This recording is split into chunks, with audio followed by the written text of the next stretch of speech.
할렐루야. 주님을 찬양합니다. 벌써 3월 마지막 주일입니다.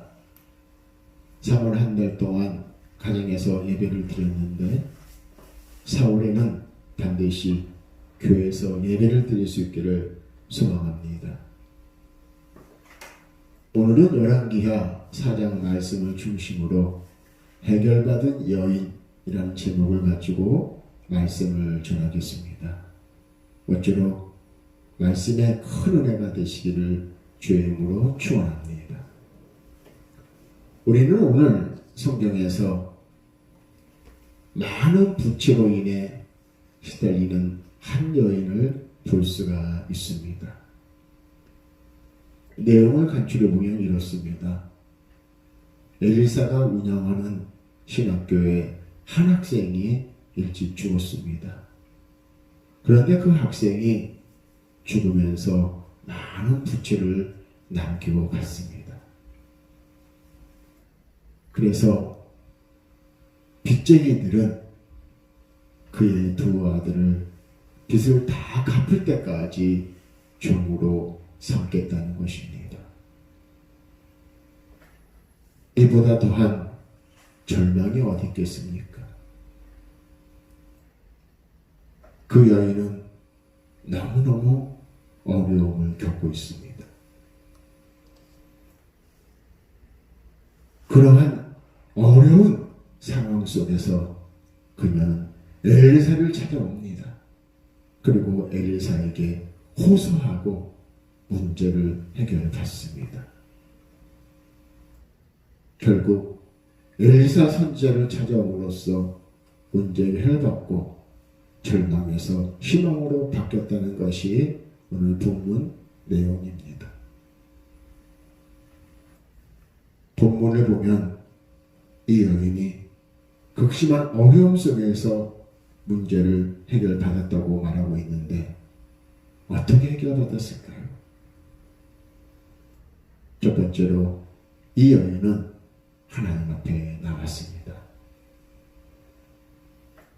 절망적인 상황 속에서 그는 하나님을 찾고 하나님 앞에 나와 부르짖음으로써 이 문제를 해결해 나갔습니다. 오늘 1절 말씀을 보면 선지자의 제자들의 아내 중에 한 여인이 엘리사에게 부르짖어 이르되 당신의 종 나의 남편이 이미 죽었는데 당신의 종이 여호와를 경외하는 줄은 당신이 아시는 바니이다. 이제 빚준 사람이 와서 나의 두 아이를 데려가 그의 종을 삼고자 하나이다 하니, 이 여인이 하나님의 종인 엘리사에게 나왔다는 것은 무엇입니까? 바로 하나님 앞에 나왔다는 것입니다. 그리고 부르짖었습니다. 즉 하나님 앞에 나와 부르짖었다는 것입니다. 자신의 절박한 상황 속에서 그녀는 그대로 주저앉지 않고 하나님 앞에 나와서 기도했다는 것입니다. 성경은 절망 속에서 주저앉으라고 말하지 않습니다. 내게 나와라. 내게 나와 부르짖어라. 내게 도움을 요청해라. 성경은 이야기하고 있습니다. 그래서 인간의 생각에는 길이 없는 것 같지만 하나님 앞에 나오면 길이 생기는 것입니다. 에레미야 33장 3절에 보니까 너는 내게 부르짖으라. 내가 내게 응답하겠고 내가 알지 못하는 크고 은밀한 길을 내게 보이리라 말씀하셨습니다. 하나님께서는 우리에게 내가 미처 생각하지 못한 새로운 길을 너에게 보여줄 것이다. 그런 말씀입니다. 그렇습니다. 우리의 모든 문제를 해결하실 수 있고 우리가 나아갈 길을 아시고 우리보다 지혜가 뛰어나신 하나님께서 당신 앞에 나와 기도하면 반드시 우리 인생의 문제를 해결해 주십니다. 마태복음 7장 7절에 보니까 구하라, 찾으라, 두드리라 말씀하고 계십니다. 너희가 구하라, 그러면 너에게 주실 것이다. 너희가 찾으라, 그러면 찾을 것이다. 두드리라, 그러면 닫힌 문이 열릴 것이다 라고 주님은 우리에게 자신있게 그리고 담대하게 말씀하고 계십니다. 또한 야고보서 4장에 보니까 너희가 얻지 못함은 구하지 아니함 때문이요, 구해도 얻지 못함은 정욕으로 쓰려고 잘못 구함이라. 성경은 증언하고 있습니다. 사랑하는 성도 여러분, 하나님 우리를 돕기 원하십니다. 우리를 도와주시기를 원하고 계십니다. 그래서 오늘 보면 2절에 보니까 엘리사가 여인에게 내가 너에게 어떻게 해줄까? 라고 묻습니다. 하나님은 오늘도 우리에게 묻습니다. 내가 너를 어떻게 도와주면 좋겠니? 내가 너에게 어떻게 하면 좋으냐? 이처럼 주님은 우리가 주님 앞에 나가서 기도하기를 원하신다는 것입니다. 하나님은 우리가 주님 앞에 나와 부르짖어 기도하기를 원하십니다. 여러분, 여러분에게는 기도 제목이 없습니까? 여러분에게는 인생의 문제와 어려움이 없습니까? 또한 자녀들을 위해서 하나님 앞에 나와 기도해야 하지 않을까요? 내 문제를 하나님 앞에 부탁하면 그분은 못하실 것이 없습니다. 우리는 시간적으로 공간적으로 제한을 받지만 우리 하나님 아버지께서는 무소부지하시고 전지전능하신 분이시기 때문에 그분은 못할 것이 없습니다. 우리 자녀들의 문제를, 우리 인생의 문제를 하나님께 아뢰 수 있다면 얼마나 좋을까요? 그래서 성경은 말씀하고 있습니다. 마가복음 9장 23절에 할 수 있거든요. 무슨 말이냐? 믿는 자에게는 능하지 못할 일이 없느니라 라고 하시고, 빌립보서 4장 13절에 보니까 내게 능력 주시는 자 안에서 내가 모든 일을 할 수 있느니라고 말하고 있습니다. 하나님께서는 우리를 돕기 원하고 계십니다. 그러므로 여호와 하나님 앞에 나와서 주님의 이름으로 부르짖어 기도할 수 있기를 주의 이름으로 축복합니다. 두 번째로 보면은 이 여인은 남은 것을 가지고 다시 시작했다는 것입니다. 오늘 성경 말씀 2절입니다. 엘리사가 그에게 이르되 내가 너를 위하여 어떻게 하랴? 내 집에 무엇이 있는지 내게 말하라. 그가 이르되 계집종의 집에 기름 한 그릇 외에는 아무것도 없나이다. 오늘 엘리사는 물었습니다. 내게 아직 남은 것이 무엇이냐? 이 가난한 집에 남은 것이 무엇이 있습니까? 그러고 보니까 정말 기름 한 그릇 외에는 없습니다. 돈 될 만한 것이 아무것도 없습니다. 여러분, 요즘 기름 한 병이 얼마입니까? 참기름, 올리브 기름 아무리 비싸야 10,000원 정도 하죠. 그것이 그 집의 전부였습니다. 참 가난한 집입니다. 여러분이 어렵다고 생각하지만 아마 이 여인만큼이나 어렵지는 않을 겁니다. 그래도 여러분 집에는 기름 외에 다른 것이 있지 않습니까? 그러나 이 여인의 집에는 한 그릇 기름 외에는 아무것도 없습니다. 정말로 아주 가난한 사람입니다.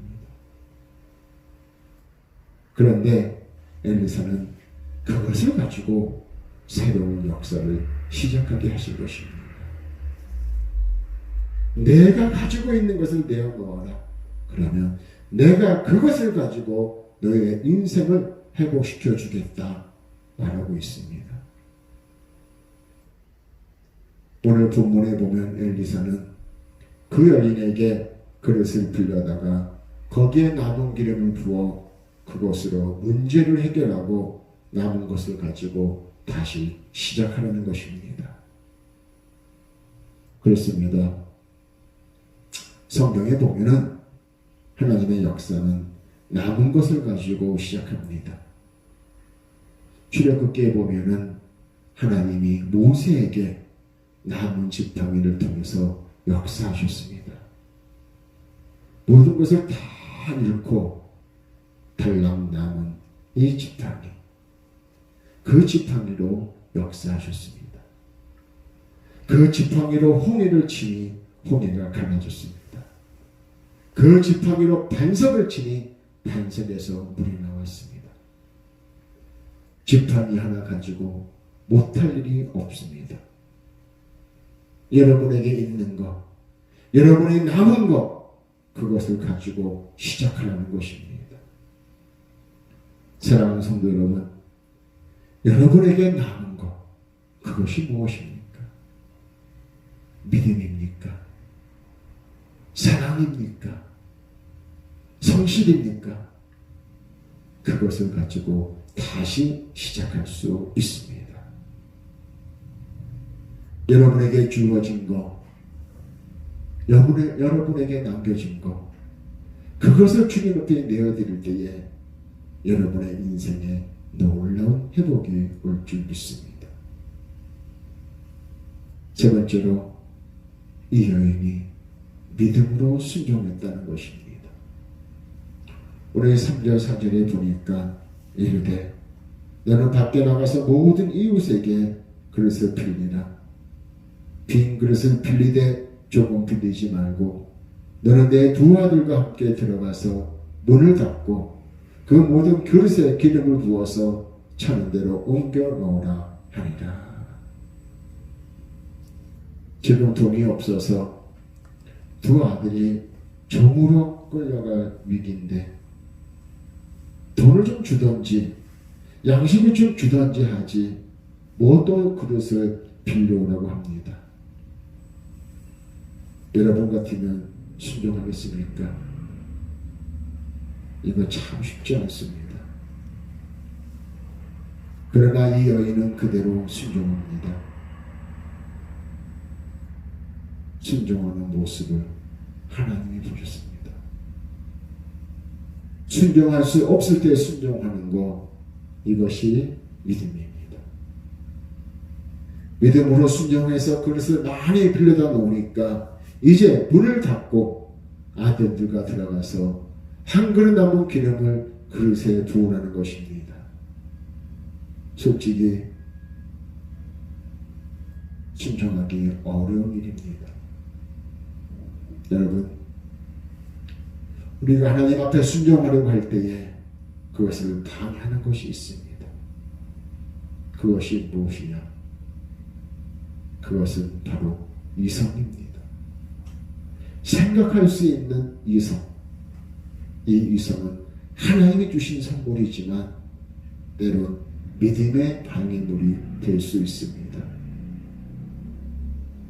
그래서 우리는 이성적인 잣대로 혹은 과학적인 잣대로만 모든 것을 보면 안 됩니다. 성경을 보면 하나님은 인간의 이성을 초월하는 경우가 많습니다. 과학을 뛰어넘는 그런 경우가 많이 있습니다. 하나님은 과학보다 크신 분입니다. 하나님은 이성보다 크신 분이기 때문에 우리는 이성도 중요하지만 하나님의 말씀에 우선권을 둬야 합니다. 오늘 이 여인은 자기의 이성보다 엘리사의 명령에 순종했습니다. 그랬더니 결국은 그릇마다 기름이 가득 차는 기적을 경험하게 됐습니다. 역시 중요한 것은 순종입니다.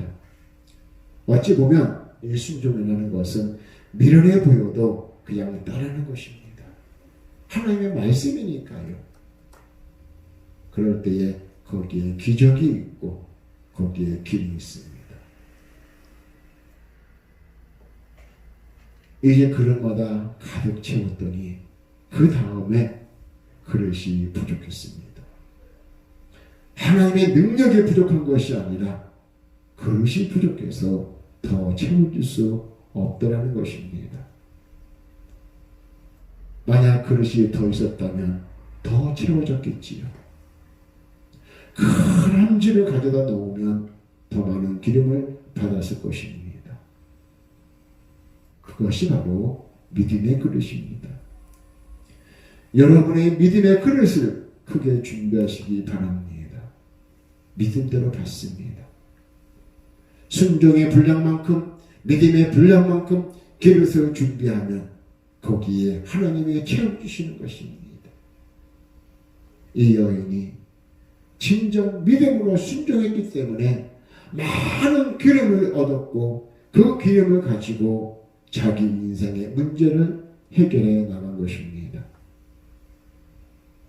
사랑하는 성도 여러분, 인생의 중요한 것은 바로 믿음입니다. 그리고 순종과 신앙입니다. 오늘 여러분의 믿음으로 신앙을 붙드시고 인생의 시련과 역경에 주저앉거나 포기하지 마십시오.